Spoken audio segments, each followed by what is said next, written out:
বলেন বলেন। হরে কৃষ্ণ। সমস্ত চট্টগ্রামবাসী এবং দেশবাসী, আপনারা দেখেন আজকে চারুচন্দ্র প্রভুর নেতৃত্বে ঢাকার বিমলা প্রসাদ সহ যুগধর্ম সহ এরপরে চিন্ময় গদাধর ওরা সবাই মিলে আজকে দলবল নিয়ে এসে আজকে আমাদের দিব্যনিময় প্রভুরকে ওরা গোপনে মিটিং করে আজকে আমাকে মারার জন্য ওখানে ডেকে আনছে এবং এইভাবে অপমান করে আজকে আমাকে মারছে। আমার শার্ট সব ছিঁড়ে দিয়েছে। তো আপনারা যারা সাক্ষী আছেন, ওনারা সেই 15 সালেও এরকম একটা দ্বিধা বিভক্ত করেছে।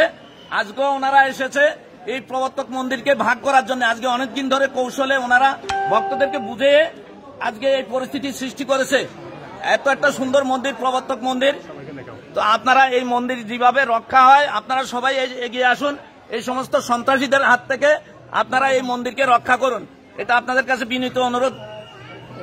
হরে কৃষ্ণ। আমি এখানে একজন সাধারণ ভক্ত, আমি জানি না। আমি এখানে প্রাণকৃষ্ণ প্রভুর সাথে কথা বলছি। তো ওনার সাথে কথা বলার সময় দেখলাম অফিসের সামনে গন্ডগোল হচ্ছে।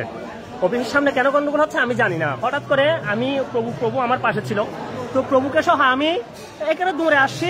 আসার পর দেখে হঠাৎ করে বিমলা প্রসাদ প্রভু এসে আমাকে দেখেন রক্তাক্ত করে ফেলছে, একদম ছিঁড়ে টিড়ে ফেলছে, একদম ছিঁড়ে রক্তাক্ত করে একদম মাইক দেওয়া শুরু করছে আমাকে। আমি জানি না কি হচ্ছে এখানে, কি অকার হচ্ছে আমি জানি না। এটা প্রাণকৃষ্ণ প্রভু, ওনার সাথে আমি বসেছিলাম, প্রাণকৃষ্ণ প্রভুদের সাথে। ওই এখানে অনেক ভক্তের সাথে আমরা বসেছিলাম। আজকে অনেক ভক্ত আপনারা দেখতে পাচ্ছেন মন্দিরে। তো ওনারা হঠাৎ করে এসে গুন্ডা বাহিনীর মতো হঠাৎ করে এসে আমাদেরকে এরকম করে আক্রমণ করা শুরু করছে।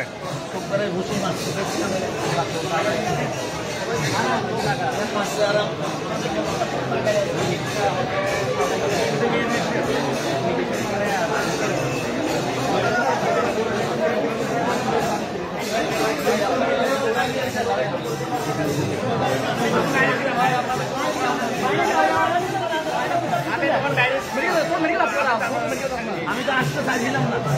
আমি জানি যে মিটিং করে